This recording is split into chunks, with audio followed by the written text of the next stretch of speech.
Welcome, fellow Bible interpreter, to the How to Use the Expository Learning website instructional video. This video will give you an overview of the site, walking you through the use of the chronological flowchart and the 11-step Bible study process. You will see how to navigate the site, use the embedded videos and Bible study tools, take notes, and complete structured exegesis. Let's get started. Once you have created your account and logged in, you arrive at the Welcome page. On the Welcome page, you'll see general information about the app. After reviewing the information, you can select the Start Expository Learning button, which takes you to the home page. If you do not want to view this page again, check the box at the bottom of the page that says, "Don't show this page again." On the home page, to the left, you have the navigation panel, and in the main view, the chronological flowchart. If you click any of the shapes on the flowchart, a video will play. For instance, Pray for Guidance will pull up a video on Pray for Guidance. On your cell phone, you will have to actually start the video. You can select any of these shapes, and a video will play. If the video is not clear, you can click the little gear icon button in the bottom right corner of the video and change the quality by selecting the highest quality available. Once you have watched the videos, you can start or resume a study or review completed studies. We will start a new study by clicking the Start or Resume Study button.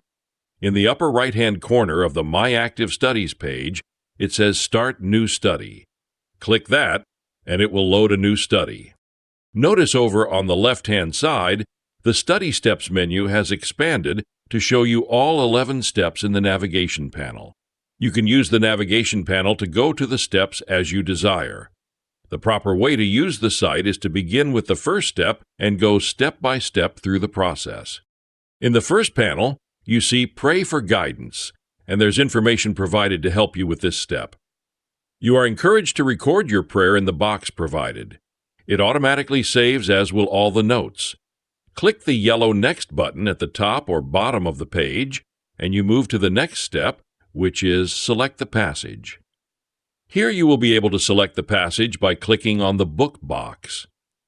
Old and New Testament books are included. You can select any passage that you choose. Let's use Genesis for this study. Next, enter the chapter number you want, the verse number you want, and how far you want to go in that chapter or the range. Press Select Passage, and the passage displays on the right-hand side in the default version, which is the American Standard Version, or ASV. There are also several suggested passages for study on this page in case you don't have a particular passage that you want to study. Below the passage display, there are some additional selection tips.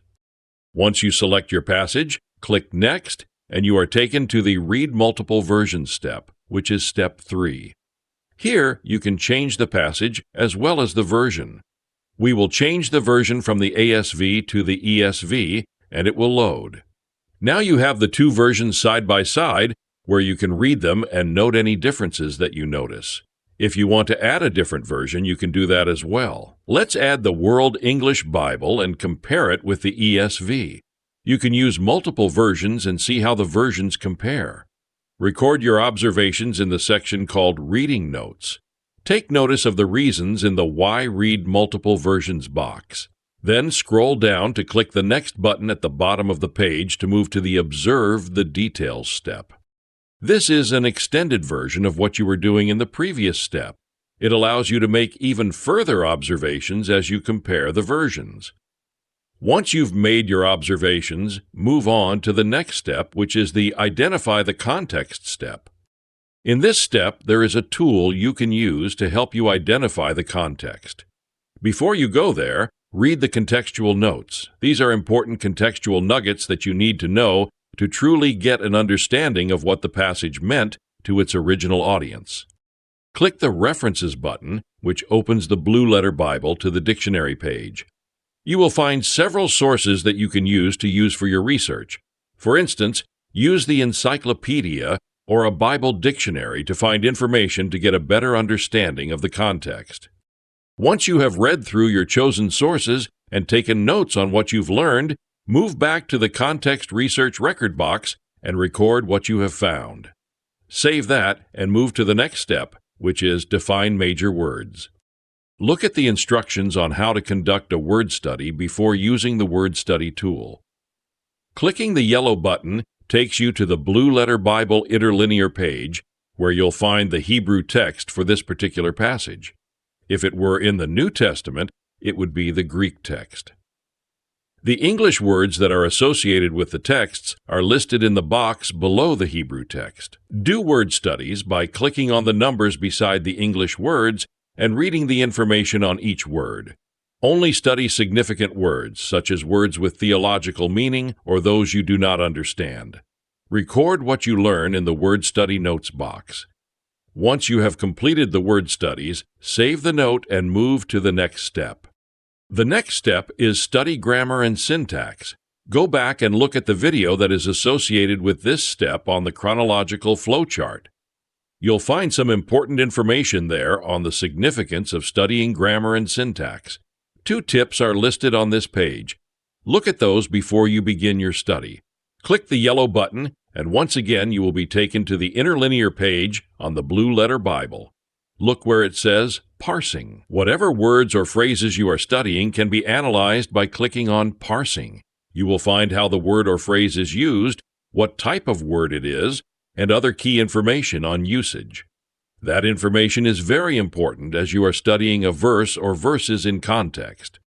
Once you've gotten the information, go back to the Grammar Analysis note box and record it there. All the information that you are gathering is going to come together to help in your interpretation. That's what we're moving toward. Now move to the 8th step, which is cross-reference concepts.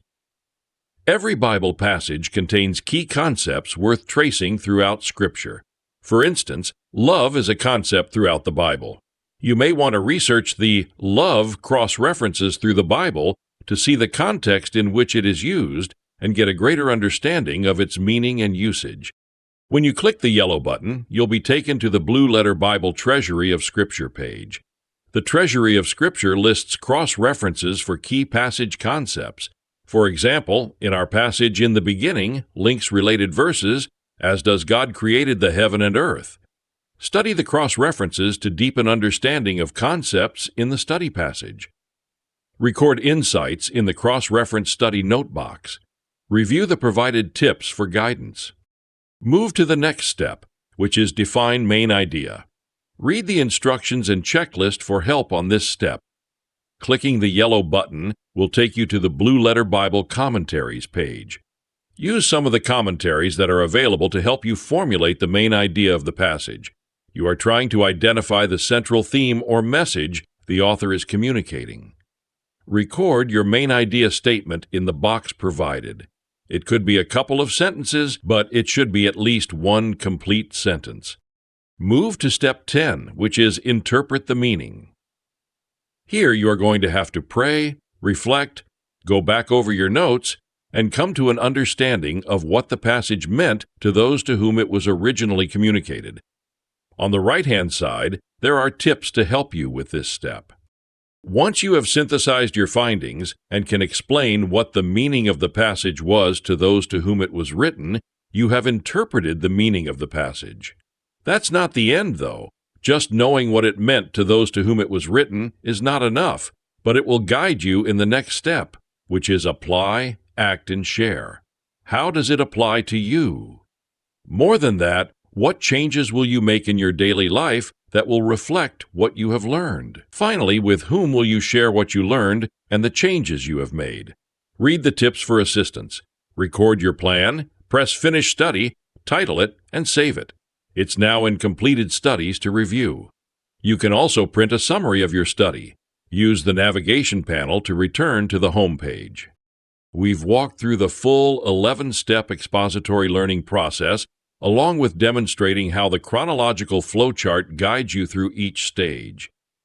This video stays right there on the site. Anytime you need a refresher, just click the title of the flowchart and it'll play again to walk you through everything we just covered. You've seen the navigation, the note-taking, the Blue Letter Bible tools, and how it all comes together step by step. You now have everything you need to dive in confidently and use this site for your own Bible study. No guesswork, no shortcuts, just solid exegesis that builds real understanding. Let's do this.